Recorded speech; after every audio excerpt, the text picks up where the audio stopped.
Was going to be a father again. But this time was going to be a little bit different. He was already the father of two precious little boys, but he was going to be the father of a little girl. His wife, Megan, and he were expecting a child this July. And life had prepared Officer Jacobs very well to be a father. He was an outstanding student and athlete in Greenville, South Carolina, and he put that athleticism and intelligence to work for our country in the United States Army. He was deployed to Iraq, Mr. Speaker, for 15 months. And he even volunteered to live in the neighborhoods of Baghdad because he understood that all people want to live in a peaceful, secure environment. And after Iraq, he was deployed to Haiti because he wanted to help the Haitian people in the aftermath of their tragic earthquake. But, Mr. Speaker, the tug of fatherhood is strong. So Alan decided to return to the upstate of South Carolina, but his desire to protect and serve others and to provide peace and security to others never dissipated. So he left the uniform of the United States Army and put on the uniform of the Greenville City Police Department. And he pursued that calling with the same vigor and the same strength and the same professionalism that epitomized every other facet of his life. Whether it was service on the SWAT team, ops on the court, or the patrol officer for schools, or a gang resistance team. Mr. Speaker, Alan Jacobs would stop his patrol car from time to time to shoot basketball with young men in the inner city of Greenville who did not have the father figure that he was to his boys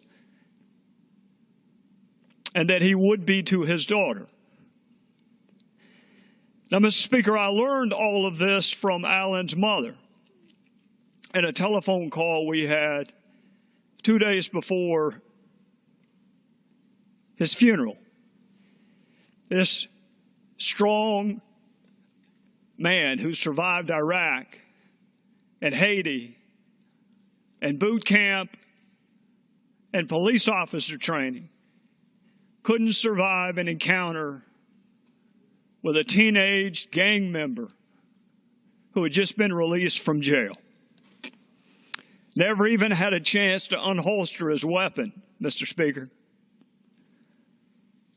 Just trying to protect, serve, enforce the law. And he was ambushed. Now, his funeral gave all of us an opportunity to reflect not only on his life, but on the lives of all the other folks in the upstate of South Carolina who died in the line of duty, whether it be Russ Sorrow or Kevin Carper or Eric Nicholson or Marcus Whitfield or Greg Aaliyah, who was killed in the line of duty, as my friend from Columbia made note of, and his wife is here, and his parents are here, and his aunt is here.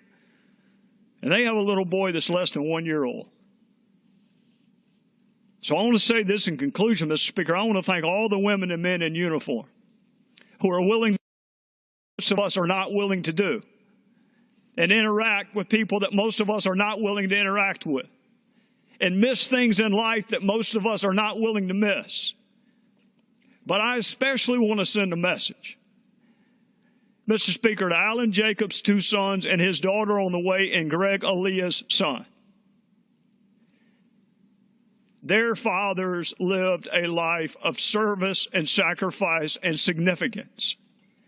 And they left the greatest legacy that you can ever leave children, which is a good name to be proud of.